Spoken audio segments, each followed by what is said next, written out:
Assalamualaikum warahmatullahi wabarakatuh. Kami dari kelompok 9 akan mempresentasikan mengenai materi joint arrangement atau yang disebut dengan pengaturan bersama.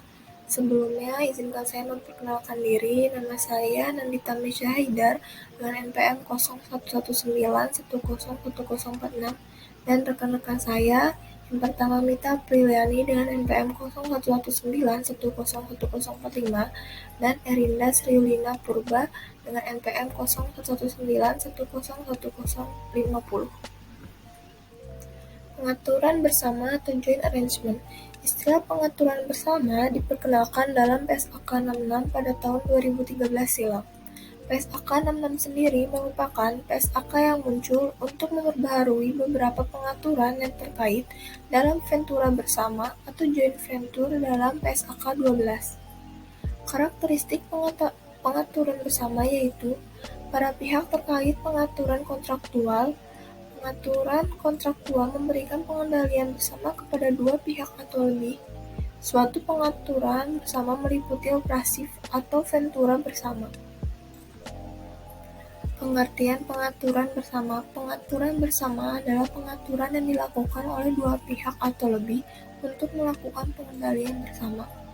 Pengaturan bersama bertujuan untuk menetapkan prinsip laporan keuangan entitas yang memiliki kepentingan dalam pengaturan pengendalian bersama. Pengaturan kontraktual dan pengendalian bersama merupakan syarat yang harus terpenuhi untuk munculnya pengaturan bersama. Pengendalian bersama adalah persetujuan kontraktual untuk berbagi pengendalian atas suatu pengaturan yang ada hanya ketika keputusan mengenai aktivitas relevan mensyaratkan persetujuan dengan suara bulat dari seluruh pihak yang berbagi pengendalian.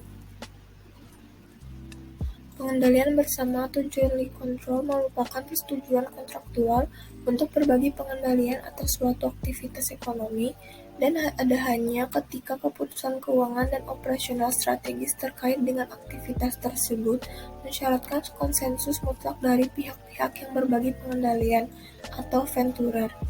Jadi, dalam pengaturan bersama tidak ada pihak tunggal yang mengendalikan pengaturan secara sepihak dan hal itu dapat dicegah.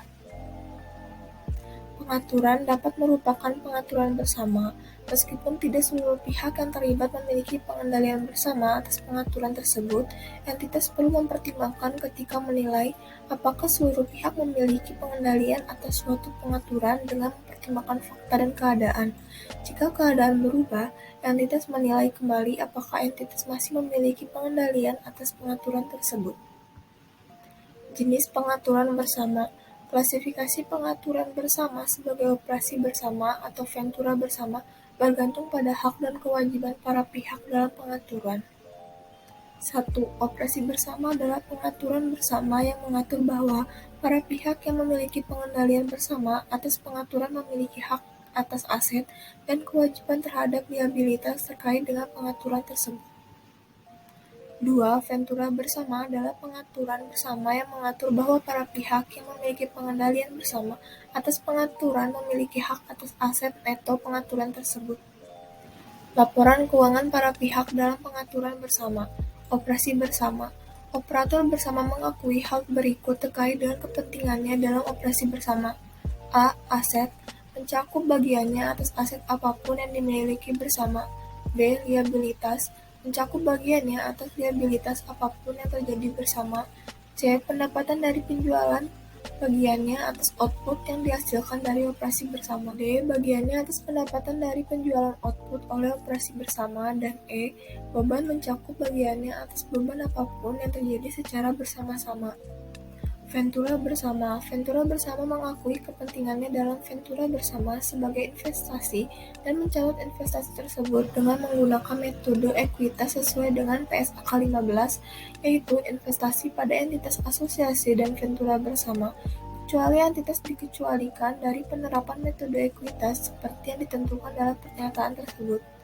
Menurut Peter Mahmud, bahwa kontrak joint venture adalah suatu kontrak atau penjualan atas dua perusahaan guna mendirikan suatu perusahaan baru. Perusahaan baru inilah yang kemudian disebut dengan perusahaan joint venture. Ciri-ciri joint venture. 1. Perusahaan baru yang didirikan oleh beberapa perusahaan lain secara bersama-sama.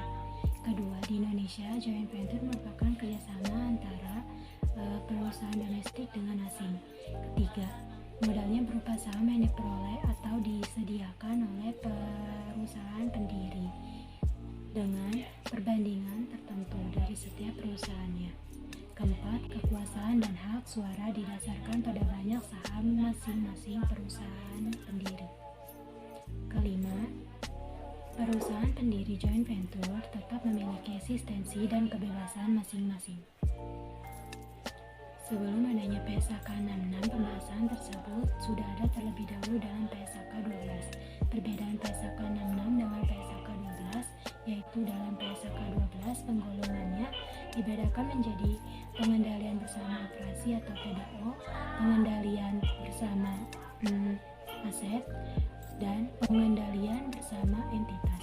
Salah satu perbedaan yang signifikan dari kedua PSAK tersebut adalah pengelompokan kerjasama berdasarkan pemakaian kendaraan terpisah atau tidak. Kendaraan terpisah yang dimaksud dalam penjelasan tersebut adalah entitas yang terpisah dari pihak investor yang terlibat dalam kerjasama joint operation atau joint venture. Dalam PSAK 66, kerjasama melalui kendaraan terpisah bisa dikatakan sebagai joint operation atau joint venture. Hal ini dilakukan setelah melakukan identifikasi dalam bentuk hukum, isi kontrak atau fakta dan keadaan lainnya. Isi kontraktual dari suatu perjanjian atau kerjasama kini menjadi salah satu hal yang sangat krusial dalam penentuan bentuk dari pengaturan bersama atau joint agreement sesuai dengan pernyataan PSAK 66 yang menyebutkan bahwa pihak dari pengendalian bersama mengakui hak dan kewajibannya berdasarkan isi dari pengaturan kontraktual terlepas dari bentuk hukum atau usaha kerjasama yang dibentuk. Pada umumnya, struktur pengaturan bersama dalam bentuk ventura bersama membentuk kendaraan atau entitas bisnis yang terpisah dari entitas yang terlibat. Entitas tersebut dapat mengandalkan kontrak atas nama sendiri dan memperoleh pembiayaan untuk tujuan aktivitas ventura bersama. Entitas melakukan catatan akuntansi sendiri serta menyusun dan menyajikan laporan keuangan dengan cara yang sama seperti entitas bisnis umum lainnya. Setiap ventura berhak atas bagian laba dari pengendalian bersama entitas. Meskipun beberapa pengendalian bersama entitas juga meliputi pembagian output ventura bersama, metode ekuitas adalah metode akuntansi di mana investasi awalnya dicatat sebesar harga perolehan yang selanjutnya disesuaikan atas perubahan pasca perolehan atas laba atau rugi dan penghasilan komprehensif lain. Pengungkapan dalam kepentingan dalam pengaturan bersama dan entitas asosiasi harus memperhatikan sifat luas dan dampak keuangan dari kepentingannya dalam pengaturan bersama dan entitas asosiasi, yaitu nama, sifat hubungan, lokasi utama, proporsi bagian kepentingan. Penggunaan metode ekuitas atau metode nilai wajar, ringkasan informasi keuangan nilai wajar, investasi jika dicatat dengan menggunakan metode ekuitas. Informasi keuangan jika tidak material secara individual disajikan secara gabungan. Komitmen bahwa entitas telah terkait dengan ventura bersama. Liabilitas kontingensi yang terjadi terkait dengan ventura bersama dan entitas asosiasi dalam PSAK 57. Perbedaan operasi bersama dengan ventura bersama adalah terdapat pada pengertiannya, di mana operasi bersama yaitu memiliki hak atas aset dan kewajiban atas liabilitas dari pengaturan, sedangkan dalam ventura bersama memiliki hak atas aset neto dari pengaturan. Langkah-langkah membedakan joint operation dan joint venture. Jadi, pada dasarnya akan ada 4 faktor yang dilihat, yaitu yang pertama, dari bentuk kendaraan, yang kedua, dari bentuk hukum entitas terpisah, yang ketiga, dari persyaratan pengaturan kontraktual, dan yang terakhir, dari fakta dan keadaan lainnya. Selanjutnya ada bagan pengaturan bersama. Pengaturan kontraktual dan pengendalian bersama merupakan syarat yang harus terpenuhi untuk munculnya pengaturan bersama. Sedangkan dua elemen pada kotak paling bawah yaitu joint operation dan joint venture merupakan dua jenis bentuk dari pengaturan bersama. Pengaturan kontraktual merupakan titik awal dari terbentuknya pengaturan bersama. Dari pengaturan kontraktual akan muncul hal untuk pengendalian terhadap suatu kerjasama. Dengan kata lain, dapat dikatakan bahwa aktivitas ekonomi yang tidak memiliki pengaturan kontraktual bukanlah pengaturan bersama. Isi dari pengaturan kontraktual diantaranya mengatur hal berikut. Yang pertama, tujuan aktivitas dan durasi pengaturan bersama. Kedua, penunjukan anggota dewan direksi dan badan pengelola lainnya. 3. Pengaturan pengambilan keputusan atau operasional dan keuangan. 4. Modal atau kontribusi lain. Dan terakhir, pembagian aset, liabilitas, pendapatan, beban, atau laba rugi terkait. 2. Pengendalian bersama merupakan salah satu syarat untuk pengaturan bersama, yaitu adanya pengendalian bersama atau joint control bermula dari perjanjian kontraktual, lalu muncul pengendalian, dan terakhir pengendalian mayoritas atau kolektif. Pengendalian dalam PSAK 65 disebutkan bahwa suatu investor mempunyai pengendalian terhadap suatu entitas apabila memiliki 3 unsur di bawah ini, yaitu ada kekuasaan, yang kedua, kemampuan untuk menggunakan kekuasaan dalam mempengaruhi imbal hasil, dan yang ketiga, imbal hasil. Bisa disebutkan bahwa pengendalian ada ketika suatu investor memiliki kekuasaan yang dapat digunakan untuk mempengaruhi imbal hasil yang diinginkan.